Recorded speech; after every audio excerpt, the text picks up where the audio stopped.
الحمدللہ والصلاۃ والسلام علی افضل خلق اللہ وعلی آلہ وصحبہ اجمعین۔ درود و سلام، الصلاۃ والسلام علیکہ یا سیدی یا رسول اللہ وعلی آلہ وصحبہ یا سیدی یا حبیب اللہ۔ امیر المومنین، امام المتقین، افضل الخلق بعد الرسل، خلیفہ اول بلا فصل، امیر کشور محبت، سرکار سیدنا ابو بکر صدیق العتیق رضی اللہ تعالیٰ عنہ کا پرانا نام عبد الکعبہ تھا اور سید عالم علیہ السلام نے عبداللہ رکھا۔ کنیت آپ کی ابو بکر ہے اور کنیت ابو بکر کا معنی ہے اولیت والا۔ سیدنا صدیق اکبر عتیق و اطہر رضی اللہ تعالیٰ عنہ بڑی عمر والوں میں سب سے پہلے اسلام قبول کرنے والی ہستی ہیں۔ اعلیٰ حضرت عظیم البرکت مجدد دین و ملت شاہ امام احمد رضا قادری محدث بریلوی قدس سرہ العزیز نے پوری تحقیق کے ساتھ مع دلائل کے یہ بات درج کی کہ ایک حضور صدیق پاک اور دوسرے سرکار مولا علی پاک، یہ دو ذاتیں ایسی ہیں کہ جن کے دامن ہمیشہ کفر اور شرک سے پاک رہے۔ ایک لمحے کے لیے بھی ان پاک ذاتوں کا دامن کفر و شرک کی آلودگی سے اور نجاست سے کبھی بھی مس بھی نہیں ہوا۔ فرماتے ہیں مولا علی پیدا ہوئے تو آنکھ کھلتے ہی جلوہ مصطفیٰ دیکھا، اور صدیق اکبر بچپن میں ہی بت کو پتھر مار کر سنت خلیل ادا کرتے نظر آ رہے ہیں۔ تو ان ذاتوں سے کفر اور شرک کیسے ہو سکتا ہے؟ ویسے بھی مکہ شریف میں جان عالم علیہ السلام کے جو دوست ہیں اعلان نبوت فرمانے سے پہلے، وہ سیدنا صدیق اکبر ہیں، اور حدیث پاک میں فرمایا کہ آدمی اپنے دوست کے دین پر ہوتا ہے۔ تو آپ اندازہ کیجئے کہ صدیق اکبر کا طریقہ و دین کس قدر شاندار ہوگا۔ پورے مسلمانوں کا اس بات پر اتفاق اور اجماع ہے کہ نبیوں رسولوں کے بعد، اور رسول بشر بھی ہوتے ہیں ملائکہ بھی،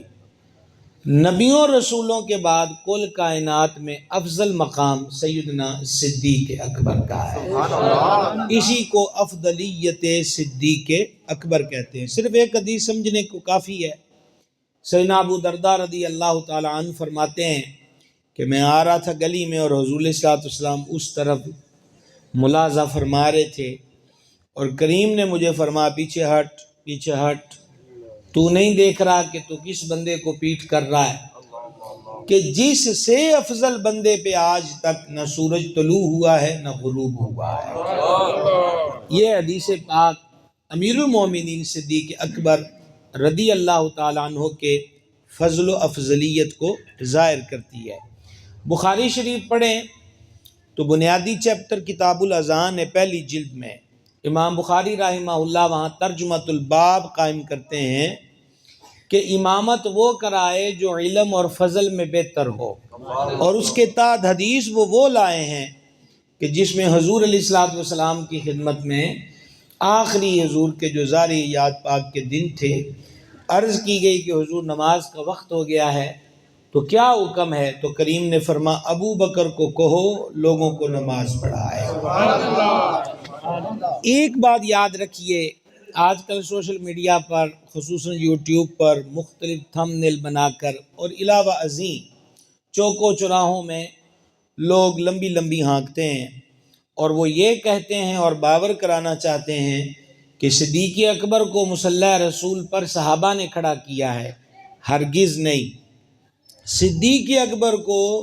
مصلی رسول پر خود امام الانبیاء نے کھڑا کیا ہے۔ مجھے نہیں پتا کہ آپ لوگ سبحان اللہ محفل کے اینڈ پہ کہتے ہیں یا مجھ سے پہلے کہہ چکے ہوں۔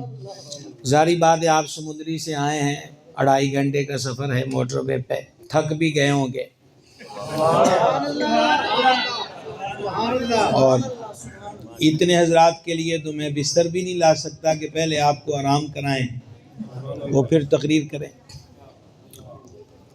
گنج بخش فیض عالم کا شہر ہے، یہ شہر خاموشاں تو نہیں ہے۔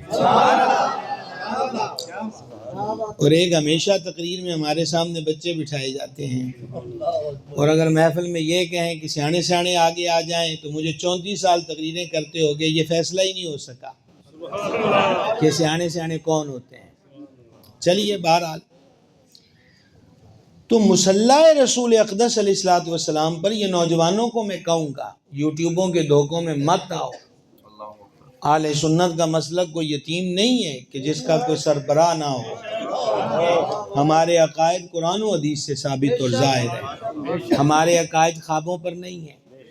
اور ہمارے خواب ان لفظوں پر نہیں ہوتے کہ کوئی جا رہا تھا تو اچانک آواز آئی۔ یہ کلیئر کٹ بات ہے کہ ابو بکر کو کہو لوگوں کو نماز پڑھائے۔ اور سنن ابی داؤد میں یہ حدیث ہے، صاحب مشکات نے اس کو نقل کیا، سید العالمین علیہ الصلوۃ والتسلیم نے فرمایا کہ کسی قوم کے لیے یہ بات روا ہی نہیں ہے، یہ بات مناسب ہی نہیں ہے کہ جس قوم میں ابو بکر ہو اور مصلی پہ کوئی اور کھڑا ہو جائے۔ یہ کوئی معمولی بات نہیں ہے، یہ دوڑا مائیا نہیں ہے، حدیث شریف ہے، یہ واٹس ایپ کا اسٹیٹس نہیں ہے، یہ حدیث شریف ہے۔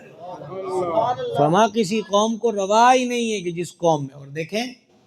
ابن کثیر نے البدایہ میں لکھا، ابن عساکر نے تاریخ دمشق میں لکھا، اور انہی کے حوالے سے حسام الدین علی متقی نے کنز العمال میں لکھا،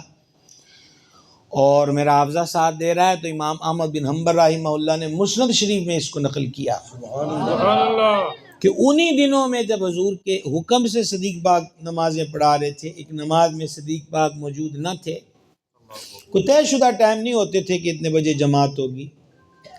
تو ایک صاحب حضور کے حجرہ پاک سے مسجد میں داخل ہوئے، اور انہوں نے دیکھا کہ اور کوئی نہیں ہے، صدیق پاک نہیں ہے، تو انہوں نے حضرت عمر کو اشارہ کیا، تو سیدنا فاروق اعظم رضی اللہ تعالیٰ عنہ یہ سمجھے کہ شاید حکم سرکار کے آستانے سے آیا ہے کہ اگر ابو بکر نہیں ہے تو عمر نماز پڑھا دے، تو حضرت عمر پاک نے امامت کے لیے مصلی پہ گئے اور اللہ اکبر کہا۔ راوی کہتے ہیں وہ صوت الجہر تھے، ان کی آواز بڑی بلند تھی، ان کی آواز بھی بڑی بلند ہے اور ان کی شان بھی بڑی بلند ہے۔ تو جب انہوں نے کہا نا اللہ اکبر اور ان کی آواز حجرہ انور میں گئی تو سرکار نے پردہ ہٹایا، اور ابن کثیر نے جو لفظ لکھے وہ یہ ہیں کہ حضور نے 3 بار فرمایا نہیں نہیں نہیں، فرمایا اللہ بھی نہیں مانتا، ایمان والے بھی نہیں مانتے کہ جس قوم میں ابو بکر ہو مصلی پہ کوئی اور کھڑا ہو۔ یہ بھائی صاحب ایسے ہی نہیں ہے، یہ افسانے گڑھ کے باتیں کرنا کہ دیکھو مولا مرتضیٰ شیر خدا کرم اللہ تعالی وجہ الکریم، مولا علی سے اہل سنت کی محبت کو ڈکی چھپی ہے، ہم تو علی اجویری کی چوکھٹ کو آنکھوں کا سرما بناتے اور چومتے ہیں، جو مولا علی کا بیٹا ہے۔ تو جب سرکار علی اجویری سے ہماری عقیدت یہ ہے تو ان کے والد اقدس مولا علی سے عقیدت ہے، یہ ہم کو کسی سے پرمٹ کی ضرورت نہیں ہے، مولا علی کو ماننے کے لیے ہمیں کسی سے پرمٹ کی ضرورت نہیں ہے،